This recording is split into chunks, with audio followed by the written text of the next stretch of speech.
Semangat pagi sahabat, kami ucapkan selamat hari Natal kepada teman-teman yang merayakan Natal ya. Semoga kasih Tuhan selalu memberkati kita sepanjang hayat kita dan selalu mengabulkan semua permintaan kita, apapun itu, apapun yang kita inginkan. Amin.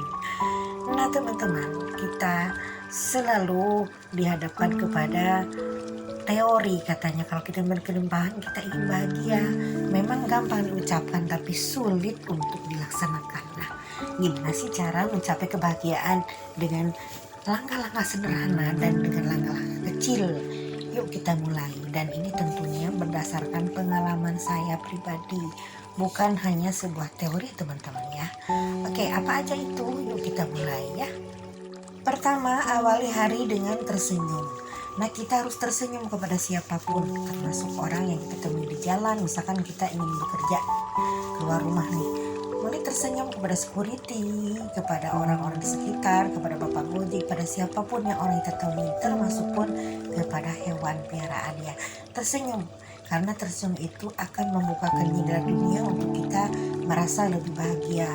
Apakah kita gampang atau susah? Tentunya gampang kalau pada kondisi, pada keadaan kita memang baik-baik saja. Tapi kalau dalam keadaan kita sedih, tersenyum akan susah. Tapi berusaha, biar misalkan hati masih menolak, tapi tetap kita tersenyum. Dipaksakan ya, boleh dipaksakan, nanti pada akhirnya pun akan terjadi dorongan dari hati bahwa kita akan tersenyum dengan tulus.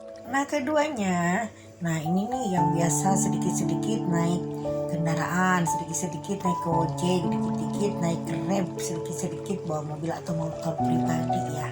Nah ini tentunya kita akan lebih baik kalau kita mulai dengan mencintai jalan kaki. Nah kalau misalkan kita mau ke pasar hanya jarak 500 meter atau 1 kilometer, apa salahnya jalan kaki teman-teman ya. Nah kalau bisa, bukan kalau bisa, bahkan harus. Nah jalan kaki ini nikmati dengan santai. Kita mungkin dengan bernyanyi kecil, lalu ayunkan tangan. Jadi kalau sunahnya keempat ya, jadi ayunkan tangan dengan rileks. Kita nikmati perjalanan itu. Kita nikmati kita jalan kaki itu karena itu akan menimbulkan hormon kortisol yang tinggi. Kita akhirnya akan merasa sangat-sangat bahagia dengan menikmati jalan kaki tersebut. Lalu ketiga, sapa setiap orang yang lewat. Misalkan kita ketemu sama pedagang-pedagang gorengan, atau kita ketemu bapak gojek, atau kita ketemu sama orang penjual-penjual apapun yang ketemu di jalanan. Misalkan kita nih mau pergi ke stasiun, mau kerja, tapi di situ kita ketemu banyak orang dulu kan dalam perjalanan itu. Sapa, kalau misalkan sekedar selamat pagi Pak, selamat pagi Bu, lalu gimana jualannya laris hari ini, atau gimana nih Pak keadaan di rumah, apakah Bapak dan keluarga sehat. Nah nanti di situ kita akan terjadi komunikasi.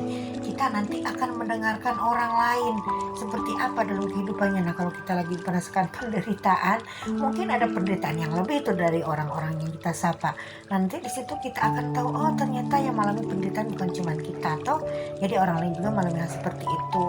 Jadi kita tidak berkutat dengan apa yang kita rasakan, dengan kegelisahan yang kita rasakan, tapi kita pun akan mendengarkan orang lain seperti apa kesulitannya.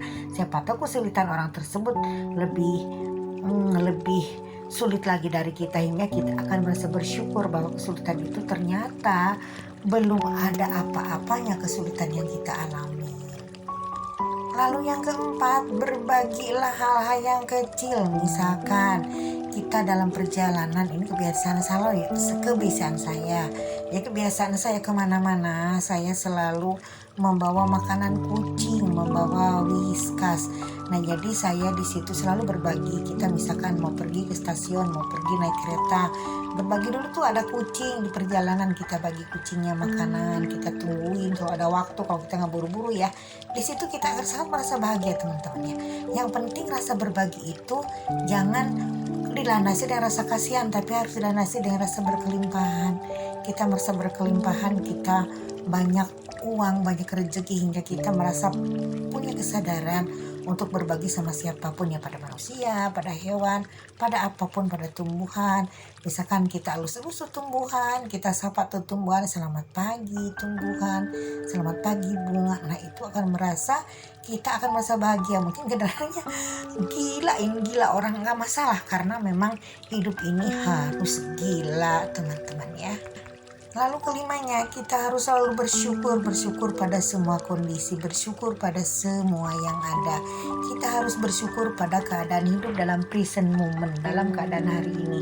Bersyukur apa yang sudah dirasakan, bersyukur apa yang Tuhan berikan, bersyukur atas semua kesehatan, bersyukur dengan punya uang, meskipun uang itu hanya 1.000-2.000, kita syukuri, karena uang itu, dengan rasa syukur itu nantinya akan mengundang uang datang lebih banyak lagi teman-teman ya. Nah itu tadi 5 langkah merasa bahagia, 5 langkah untuk mencapai kebahagiaan dalam kehidupan sehari-hari yang bisa kita lakukan.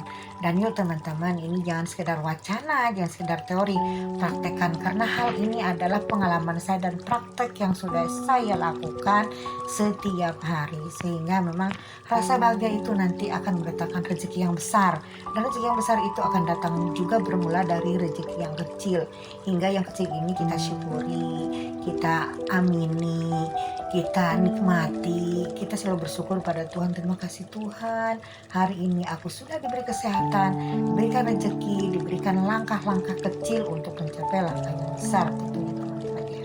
Nah jadi sekian dulu, inilah teman-teman kenapa saya alasannya untuk selalu bercerita tentang pengalaman saya, karena ini sudah saya rasakan, pedahnya sudah ada teman-teman ya. Maka sekian dulu, baik.